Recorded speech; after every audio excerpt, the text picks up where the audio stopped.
Hi, you are watching SightsIn Plus and this is Romesh Srivastava. Please to subscribe the channel for the HR news, for HR updates and conversation that happens in HRs. Today we are going to discuss about the HR tech trends for 2024. We have Mr. Harjeet Khanduja, is a thought leader, is a best-selling author, and senior vice president human resources at Reliance Jio. His new book is also under publication. That is a trilogy of human resources. So Harjeet, welcome to Sites in Plus, and congratulations for the new upcoming book. That is a trilogy of human resources. Thank you. Thank you. Thanks a lot. So, And thanks for as you calling me on see, the a show. lot of new technologies are, if we look at 2023, so artificial intelligence, that the generative AI basically, so that has been on the boom of this. So, how do you see what are going to be the HR tech trends for 2024? You are already preempting the answer. You're saying generative AI is something which is going to lead the tech trends this year. Of course, you are right. Uh, because last year it came with a bang. Uh, and this year, a lot of organizations have already worked on generative AI. And like apart from OpenAI, Google has also, I was looking at Google that hum a song and I will tell you which one it is.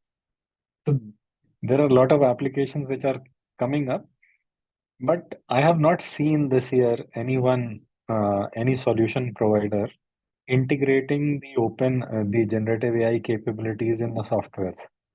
So if you say that, okay, all my employee queries are going to be answered by uh, a generative AI chatbot, uh, with the generative AI capabilities. So that is not there as of now. And even if it is there, it is very costly. Second thing, another important thing which generative AI can do is it can take interviews, yeah, preliminary interviews, and it is very good in taking interviews. I gave interview for myself for HR, and um, it took me. I was taken aback that it could be so good. I was not expecting that it could grill me on HR in such a manner. So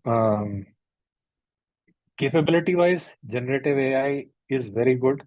Uh, it has a lot of used cases also, but those used cases right now are not being used by the organizations the way they could have been used.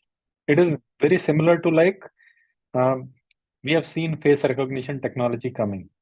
Facebook implemented it, Google implemented it, Apple implemented it. Uh, Even government went ahead and on the airports, now you can use DigiYatra and go inside with your face recognition. But how many organizations have actually converted their attendance systems to face recognition systems? Not many. So um, that is where the problem is, adoption. So apart from generative AI, one is definitely I see generative AI doing a lot of stuff, and maybe in 2024 we will start leveraging the capabilities of generative AI. Apart from that, there are many other technologies which are coming up. Look, one of the problems which all of us have been facing is uh, typically a large organization uses somewhere around 80 different HR applications or tools. And in some large organizations, the size is almost double of this number. And half of these applications don't get used. And if you see for user, they have to toggle between these applications. Uh, the number is somewhere around 1200 times a day. So the experience you are giving to your employees, and mind you, when I'm talking about these applications, it includes email and it includes your calendar and basic communication tools as well, to keep it in context. Uh, I was myself thinking how the number has come to 1200. So I went through the entire report and saw that how that number becomes 1200. Now, thing is, if this problem is to be solved, and there are a lot of tech organizations which are solving this problem uh, by creating a single interface for, uh, say, specific role holders, so that the job becomes easy for your employees. So that is another thing which we are going to see in this year happening as a tech trend. Second thing, look, this year analytics is going to be important.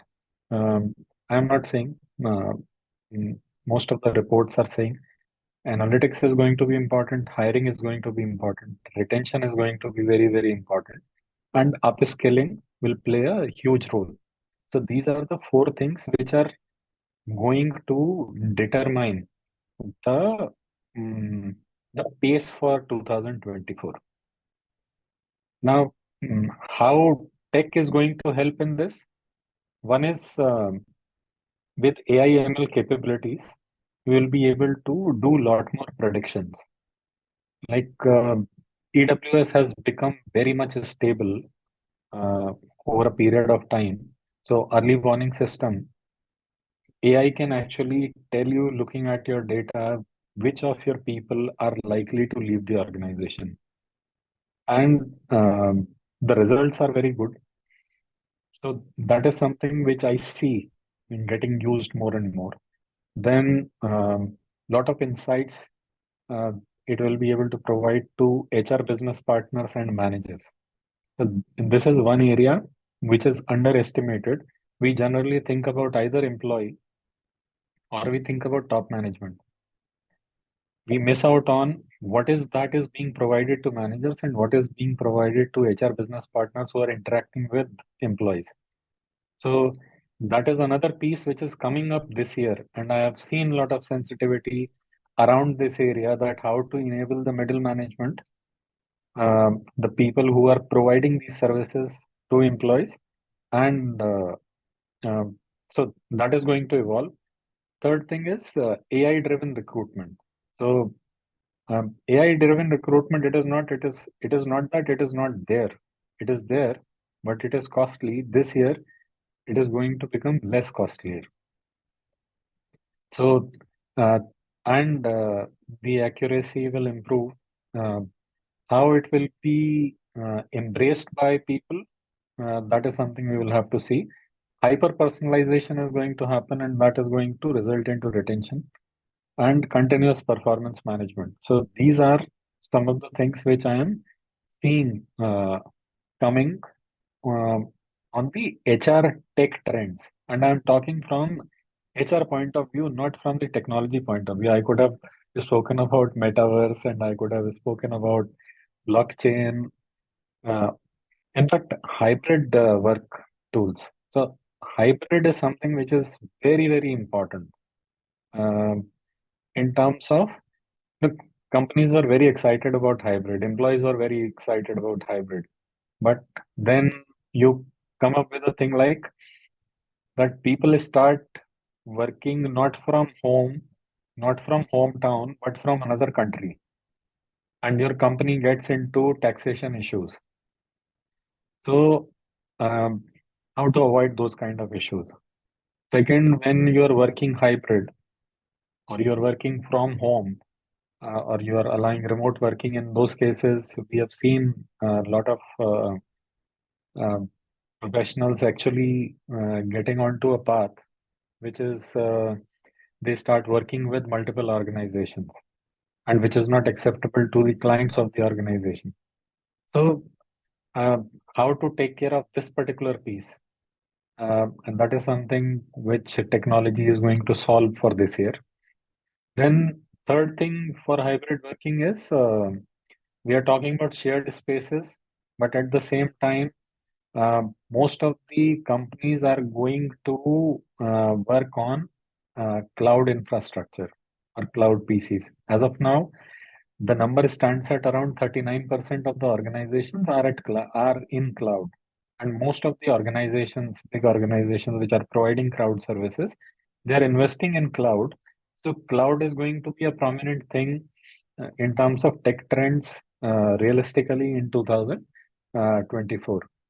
Then another thing which I see, especially from the hybrid work perspective, is that there will be a shift in terms of right now when there were like 80 applications, some of them are on web, some of them are on app, and like same thing is existing. Same tool is existing in web as well as app format.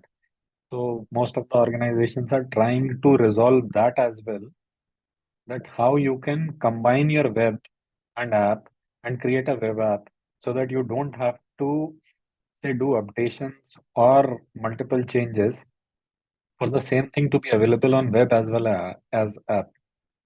So your development cycle and time to the market actually comes down, and it is easier for employees. They get the same experience either on web or on app. So realistically, on the ground, this is going to happen.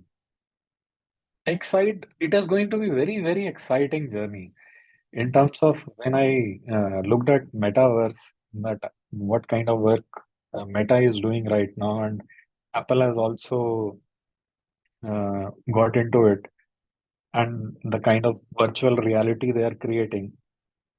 Um, it is costly right now, but it is very, very exciting. And when that happens, me and you right now, we are having this conversation.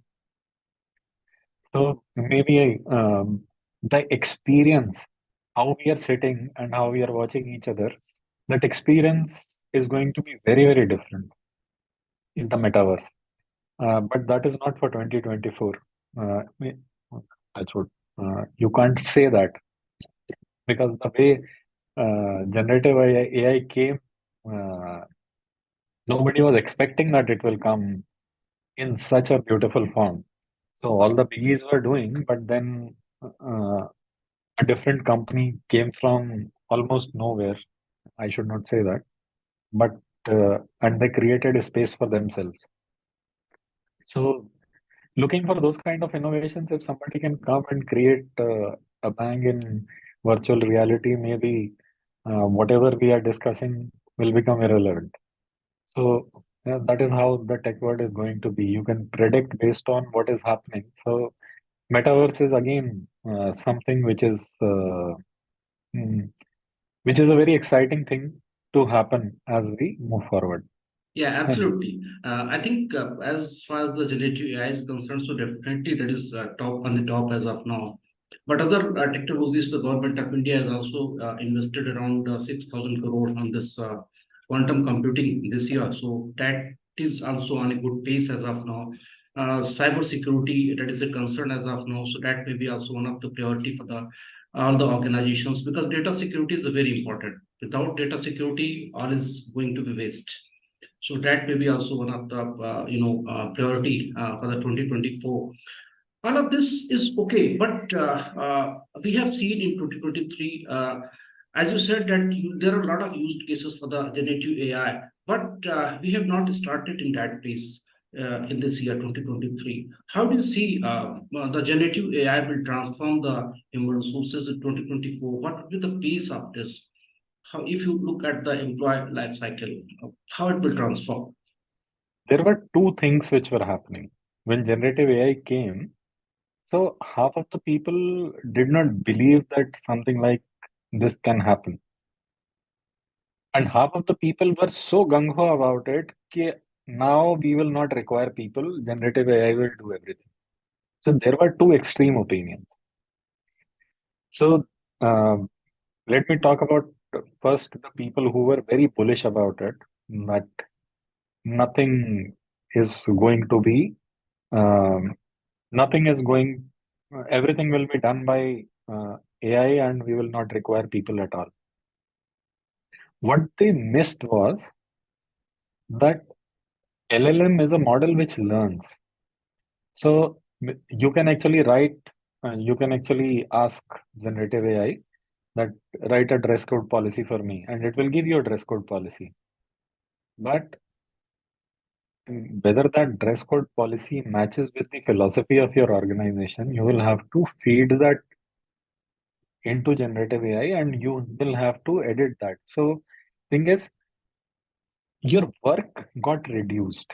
Your time to publish a policy can go down. Or if you have written a policy, you put it into it, generative AI, and it can tell you that these are the things you have missed or these are the things you can improve.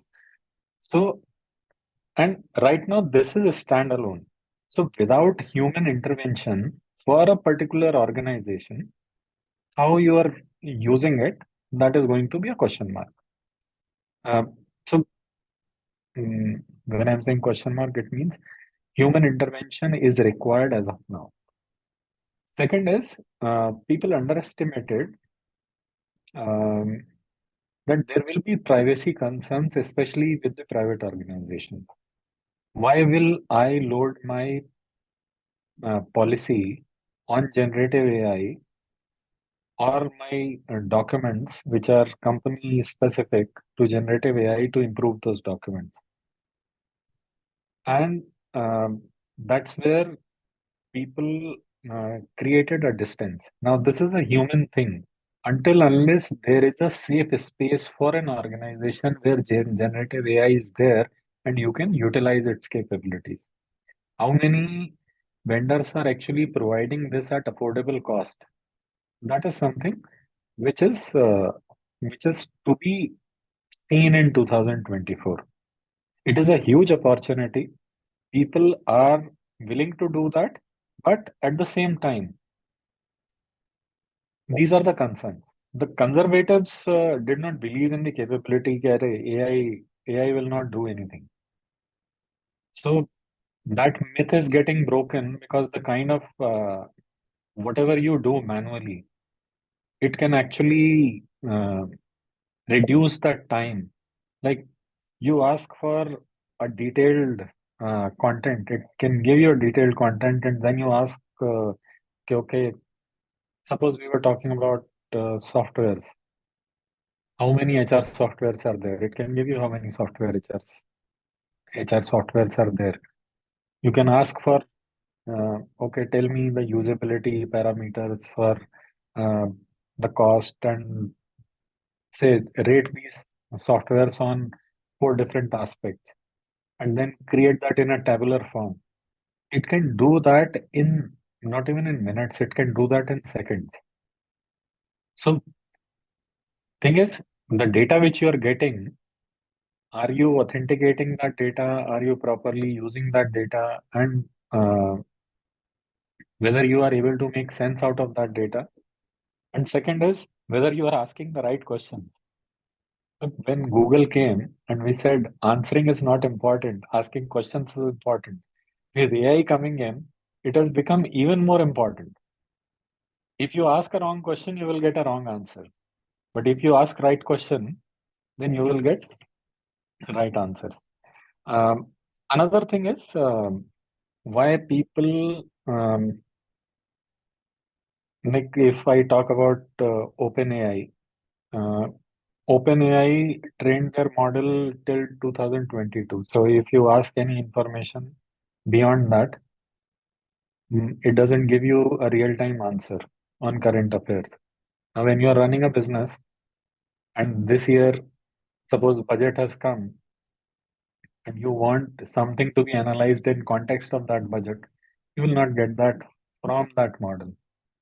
So uh, you cannot close your eyes and say, "Ki, Acha, abhi, now generative AI is going to do everything for me." Generative AI can help you in optimizing your work. It makes you faster, it makes you smarter. The kind of words you are using, you can, instead of looking like a rookie, you can look like a, uh, say, a professional or like you can use very flowery language using OpenAI or any of the generative AI tools. So that much generative AI can do, but beyond that, you are dealing with people and it is people business and it has to be interpreted in the context of today's reality and in the context of your organization. So Human intervention has not completely gone. It is like whatever routine work you were doing or whatever routine language work you were doing, that has gone away.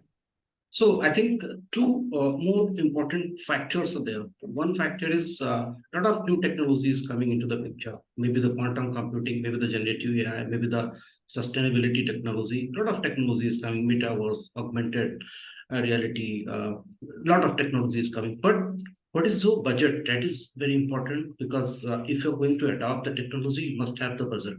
There is a cost of each and every technology. Second, how do you pick the technology? Which technology is of my use? Which software is of my use for my organization as per our employees? So these are also two very important factors. So how do you see the cost is a challenge that is for the HR leaders and how they are look into this when we come to the cost? Next, we will discuss the experience part as well. As simple as that. What is the return on investment? No HR leader can shy away from that. Until unless you are getting return on investment using a tech, you are. So why do you implement a tech? Let's first discuss that. One is you need data. Second is you want to streamline processes. And third is you want to make proper decisions based on that data. So if you want to scale, then you want to streamline processes. And when you are streamlining those processes, then this investment makes sense. So you can look at return on investment if you are thinking of scaling up from, say, a small organization or a medium organization. You want to grow at a faster pace. You need solid processes because if you don't put your processes on a technology platform, you are not going to scale your organization. You will not be able to scale it without making errors. If you do it with technology, your errors will be less and your processes will be streamlined. Second is if you have to make people decisions. So many a times we just think that people decisions are based on the employee engagement survey. Okay, employee engagement survey is important, but uh, what is more important is uh, what is the pattern or behavior based on which you are making policy decisions. Suppose you have implemented a policy, whether people are using that policy or not, how do you know that? And what aspect of it? Suppose you said, कि, अच्छा, अभी we should have a say hybrid work allowance. Now, how many people are using hybrid work allowance? Is this being used in a proper manner? And mm, is there any leakage because of this? So, if you want to stop leakage, that is a process thing, and you can actually get your ROI of technology because of that. That if I'm doing something, I want to make sure that leakage is not there. Second is whatever you are checking manually, your finance department is checking reimbursement manually, and you want to invest in technology. So you save so much cost and time uh, because of because you have implemented a technology, or you are hiring in large volume, and whether you have trained your entire organization on hiring, and whether the people who are being hired are the right people or not. By putting in technology, you can bring down what they say, the noise or the variance. Uh, you can bring down the variance in the quality of the people you're bringing in by putting in technology. And that is a huge cost, which actually tells you that how much you should be investing in a particular software or not. Many a times, what we do is we say, okay, everyone else is implementing recruitment software, so I should also implement. Whether you have a hiring need, how many people you are hiring, and whether it makes sense to adopt a and for what you are doing that, whether you are doing it for decision making, whether you are doing it for process optimization, or whether you are doing it for leakages, and financial impact, or you're doing it for governance or reputational risks, you should evaluate that, and based on that, you should decide which technology you want to go for. Right. Yeah, we have discussed about the integration of these technologies with the HR matrix. We have discussed what maybe the some of the new technologies we can see in 2024 on the faster pace, and we have discussed how to work on the costing part and how to make the buying decision. That is also very important because without ROI, nothing works. So ROI is very important whenever you are making any decision. Anything else would like to share as a concluding remark? We have 4 5 minutes. Um, Look, I will cover two things. One is how you should buy, and second thing is one more trend. Look, gig workforce uh, has been growing in the country, and there are a lot of organizations which have been working with gig workforce, but all of them have developed their platform. There are no platforms for organization who wants to partly go gig. And maybe this year we will see some advent on that, or something coming on those lines to support traditional organizations for going for utilizing gig workforce, so that people can utilize multiple workforce models as we move forward. So that is another thing which we are seeing emerging.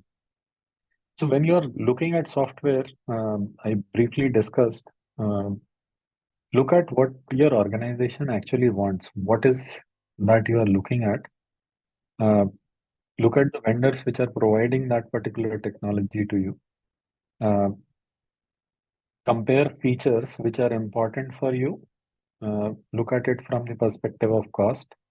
And then instead of going by the marketing presentations, uh, make sure that you do a pilot, use it with your user group, and see whether it is actually delivering value which you envisage it will deliver. If it delivers value, only then go for it. If you already have a set of software, also look at whether this can be integrated with the existing software you have. Otherwise, another standalone piece of software is not going to help you drive your HR strategy as you move forward. So these are the things you can actually look at before you make investment in any new technology or HR tool. Absolutely, absolutely. Thank you so much, Harjeet, for joining the conversation and sharing your wonderful thoughts. Thank you so much. Thank you. Always a pleasure.